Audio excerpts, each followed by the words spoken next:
il y a des terrains minés pour les hommes et pour les femmes, qui ne sont pas les mêmes. Par exemple, le lieu où l'on mange est un lieu qui est très glissant pour les hommes. Ils peuvent ne pas avoir les bonnes manières de table, ils peuvent manger trop, et ça peut choquer.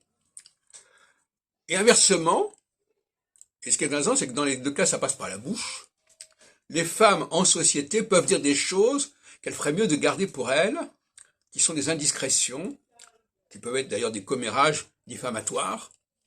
Et donc la bouche, dans les deux cas, est un lieu de dérive, soit par les propos qu'on va tenir, soit par la façon dont on va se nourrir. Et ce qui est intéressant, c'est à quel point les groupes se constituent sur ces questions de ça et de surmoi. Les fonctions de ça et surmoi ne sont pas du tout les mêmes selon les groupes. Dans un groupe féminin, le ça de la parole est beaucoup plus libre, beaucoup plus désinhibé que dans un groupe masculin. En revanche, dans un groupe masculin, le ça de la boisson, du tabac, de la nourriture, des excès, la grande bouffe, on va rappeler, ça c'est quelque chose qui est complètement toléré, qui est assumé dans même la transgression. Donc on voit que les milieux masculins et féminins ne sont pas compatibles quelque part.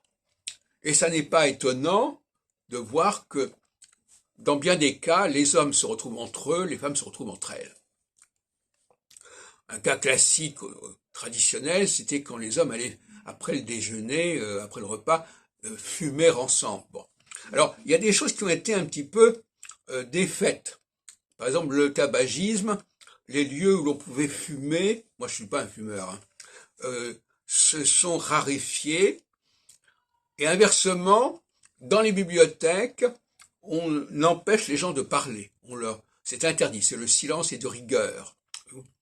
Donc il y a quand même des espaces comme ça qui sont pénalisants pour ceux qui ont tendance à trop parler, ou pénalisants, les femmes en l'occurrence, ou pénalisants pour les gens qui font trop d'odeurs de toutes sortes. Et je terminerai en disant que le ça est lié à une surproduction. Je pense que les gens qui ont besoin de parler, c'est qu'il y a une surproduction de ressentiments, de pensées, de trucs qu'on remue comme ça, et qui fait que ça va déborder très rapidement. Chez les hommes, il n'y a pas la même surproduction, donc ça n'a pas les mêmes problèmes. Et inversement, il est possible, mais ça reste à vérifier, que dans le domaine de la sécrétion de mauvaises odeurs, il y ait à la base peut-être une difficulté il y a une surproduction également de choses qui sont nauséabondes chez l'homme, pour des raisons digestives notamment, voire même pour des raisons liées au sperme, etc. Enfin, je crois que la surproduction produit est la cause des débordements du ça, au sens des topiques sensoriels.